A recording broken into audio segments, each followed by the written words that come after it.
पैसे कमाना और पैसे बचाना दोनों अलग अलग चीजें हैं। अगर आप आज पैसे कमा रहे हैं तो आप ये 100% श्योरली नहीं कह सकते कि मैंने अपने फ्यूचर को भी सेव कर लिया है, अनलेस आप सरकारी जॉब करते हो। पर वैसे भी सरकारी नौकरी मिलना बहुत मुश्किल हो गया है। खैर, वीडियो पर वापस आते हैं। तो अगर आपको ये इंश्योर करना है कि आपका फ्यूचर भी सेफ हो तो उसके लिए आपको पैसे को बचाना पड़ेगा। पैसा भी कहता है कि अगर आज तुम मुझे बचा लोगे तो कल मैं तुम्हें बचा लूंगा। तो इसीलिए आज की इस वीडियो में मैं आपको ऐसी 7 टिप्स कह लें या फिर ऐसे 7 मेथड्स बताऊंगा जिससे कि आप आसानी से पैसे बचा पाओगे या इनडायरेक्टली अपना फ्यूचर सेव कर पाएंगे। इसलिए बने रहें वीडियो में अंत तक। और अगर आपने हमारे चैनल एंजॉय फाइनेंस को अभी तक सब्सक्राइब नहीं किया हो तो अभी सब्सक्राइब कर लें और बेल आइकन को ऑल पर सिलेक्ट कर लें, जिससे कि हमारी आने वाली ऐसी ही नॉलेजफुल वीडियोस की नोटिफिकेशन आपको सबसे पहले मिले। तो चलिए शुरू करते हैं टिप नंबर 1 या मेथड नंबर 1 से, जो कि है सेट क्लियर फाइनेंशियल गोल्स। देखिए, सबसे पहले तो आपको ये पता होना चाहिए कि आप सेविंग्स करना क्यों चाहते हैं। या तो आप वैकेशन के लिए सेव करना चाहते हैं या किसी कार के लिए, मोबाइल के लिए, रिटायरमेंट के लिए। क्योंकि जब तक आपका वाई क्लियर नहीं होगा कि मुझे इसे क्यों करना है, तब तक आप सेविंग्स नहीं कर सकते। फॉर एग्जाम्पल, आपको कहीं पर जाना है तो आप सबसे पहले अपना गोल देखते हैं कि मुझे वहां पर जाना है। अगर आपको गोल पता है तो आप जैसे तैसे करके वहां पर पहुंच ही जाएंगे। इसलिए अगर आपको सेविंग्स करनी है तो आपको कोई अमाउंट या पोजीशन डिसाइड करनी पड़ेगी कि मुझे 5 साल में, 10 साल में मुझे ये कार खरीदनी है। या अगर आपका गोल फाइनेंशियली फ्री होना है तो आपको पता होना चाहिए कि मुझे इतने सालों में इतनी अमाउंट कलेक्ट करनी है सेविंग्स से। तो जब आप कोई गोल पिक करते हैं तो आपके अंदर से अपने आप मोटिवेशन निकलता है कि पैसे सेव करने हैं तो सेव करने ही है, चाहे कुछ भी हो जाए।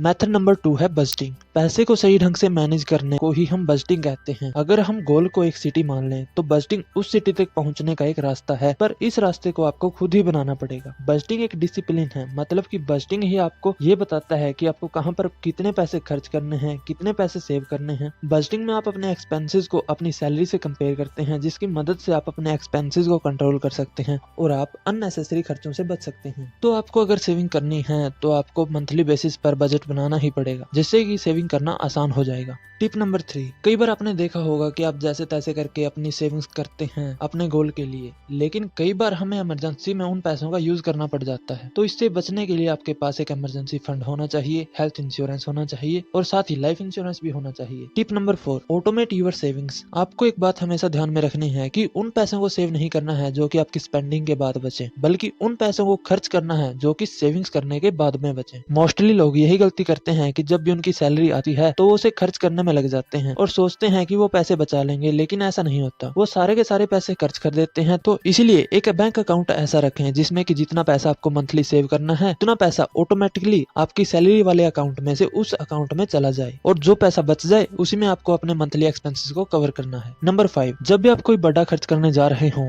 तो आपको एक रूल को फॉलो करना है, वो है 30 डेज रूल। जिस दिन आप कोई बड़ा एक्सपेंस करने जा रहे हो तो आपको कोशिश करनी है कि वो एक्सपेंस आज न करें, 30 दिन बाद करें। और 30 दिन के बाद अगर आपको लगे कि वो खर्चा वर्थ इट था तो आप वो खर्च कर सकते हैं, लेकिन अगर आपको लगे कि आप उसके बिना भी आसानी से काम चला सकते हैं तो उस खर्चे को मत करें। क्योंकि कई बार हम जोश जोश में खर्चा कर जाते हैं और बाद में हमें रियलाइज होता है कि मैंने गलत किया। तो उससे बचने के लिए apply 30 days rule on it. Number 6, जब भी आपको कोई फर्नीचर, कार, बाइक खरीदनी हो तो उस सेकंड हैंड चीजों को ही प्रायोरिटी दें, क्योंकि हमें कई बार अच्छी क्वालिटी की सस्ते दामों पर मिल जाती है। इसलिए प्रायोरिटी सेकंड हैंड चीजों को ही दें ताकि पैसे भी बच जाएं और क्वालिटी भी मिल जाए। नंबर 7, 50-30-20 रूल, जो कि मोस्ट पॉपुलर और मोस्ट इफेक्टिव रूल है सेविंग्स के लिए, जिसके अनुसार आपको आपकी इनकम को 3 हिस्से में, जिनमें पहला 50% ऑफ योर इनकम होगा, दूसरा 30% ऑफ योर इनकम एंड तीसरा 20% ऑफ योर इनकम। तो आपको अपनी सैलरी का 50% को सिर्फ अपनी बेसिक नीड्स जैसे कि फूड, क्लोथ्स, रेंट एटसेट्रा के लिए यूज करना है, जो कि हमारे जीवित रहने के लिए जरूरी है। 30% सैलरी का यूज आप वांट्स के लिए कर सकते हैं या अपनी इच्छाओं को पूरा करने के लिए कर सकते हैं, जैसे कि वेकेशंस के लिए, कार के लिए, मोबाइल खरीदने में, और 20% सेविंग्स के लिए। आपको मिनिमम 20% ऑफ योर सैलरी को तो सेव करना ही करना है। जैसा कि मैंने पहले भी बताया कि सेविंग्स के बाद बचे पैसे को ही खर्च करना है, तो आपको 20% सैलरी को पहले ही निकाल कर अलग कर देना है। बाद में जो भी पैसे बच जाएं उनको चाहे आप नीड्स में यूज करें या फिर वांट्स में। तो आज की वीडियो में बस इतना ही। तो चलिए मिलते हैं अगले वीडियो में। अगर आपको वीडियो पसंद आई हो तो वीडियो को लाइक, शेयर व चैनल को सब्सक्राइब करना न भूलें।